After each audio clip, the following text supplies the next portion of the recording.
I need you to hate so I can use you for your energy. This is Real Sales Talk. Real sales advice from real sales practitioners. Giving you tips on how to dominate your sales quota are your co-hosts, Sean Mitchell and Phil Keene.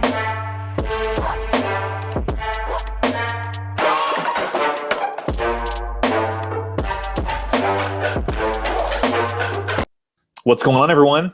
We're back with another episode of Tech Talk. This is number 34, and we're doing back-to-backs here. It's, for us as we're recording this, it's Sunday evening, coming to the end of Father's Day. Phil, what's your week look like this week? I will be in Atlanta, so I will be there Tuesday, Wednesday, and Thursday morning. So anybody that is there, I am going to be in the Atlanta Tech Village, posting up in Octane. So there's a coffee shop at the bottom of the Atlanta Tech Village. Feel free to stop in. I will be there.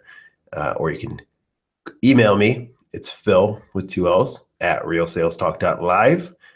And I'd be happy to set something up with you guys. So sweet. Awesome.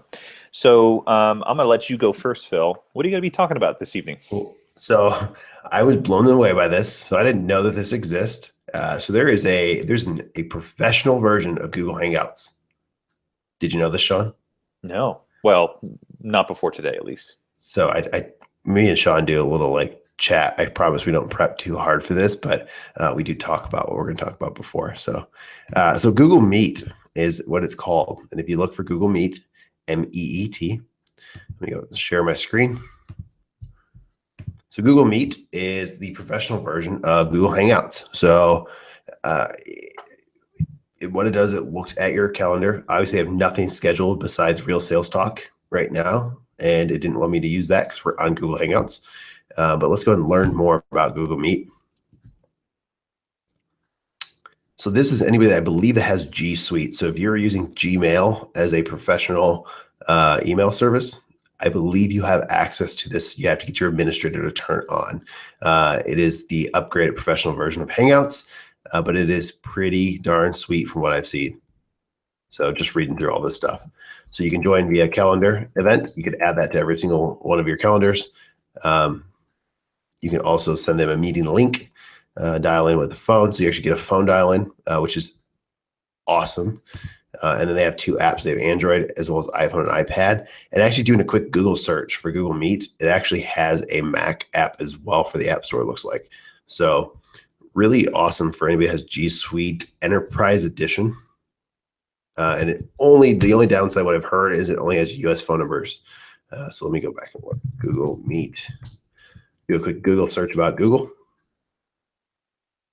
Yeah, so there's an App Store version.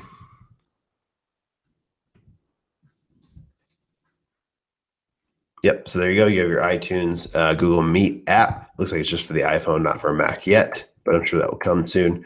But great for whenever you're on the road, you have to jump into a meeting. So for anybody that's out there, just want an easy line to be able to jump in, do a screen share, and then just have a good conference line. It's free, and if you have G Suite, you might as well use it anyways. So I'd give it a shot. I'm a fan of G Suite. I think it works well. We are Gmail at Octave, so I will make sure we're going to get up on that.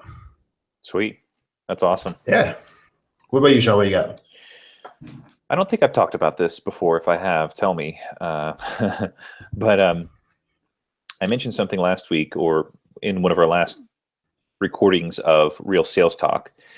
I mentioned Nextdoor, and this is something that I've been trying to get more involved into.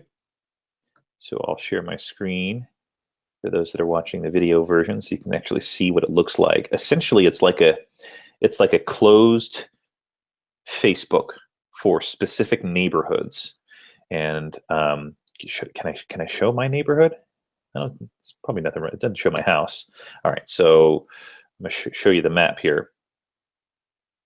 Yeah, so if I zoom out, so this will tell me exactly who's in my neighborhood and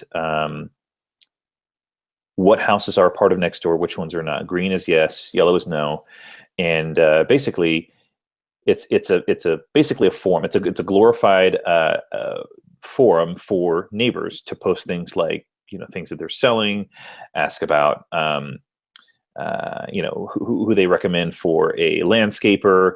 I've also seen on here neighbors talk about like peeping toms. Hey, keep an eye out for I saw caught someone in my security camera looking into my house, and so the community is made aware of this thing happening in the neighborhood. And actually, I read this, and then a few days later they caught someone. So really cool way to kind of get the word out. But for a sales rep, if you're in B2C, this is a really great way to get involved in your community. If you're like me, I'm not outside very often. I'm outside to wash my car. Sometimes I'm outside to play with my kids. But in most cases, I'm either out of the house or I'm inside of the house. And this could be a great way to, if you're looking to build your influence and network in your own neighborhood, Nextdoor could be the place where you do that. So do you use Nextdoor for your neighborhood, Phil?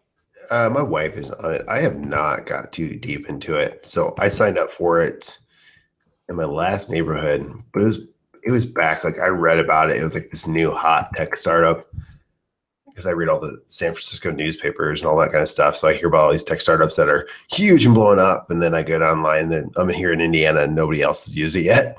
So I just never really got adoption of it personally. And then my wife, who is kind of the laggard in terms of like when she hears about this stuff, right in line with everybody else in Indiana should hear about it. So she caught the wave as it kind of came through our neighborhood. So she's a fan of Nextdoor. I just have not got back onto it yet. Well, I mean, for you, if you're using it for business, there may not be that strong of a need for that for you since you're B2B.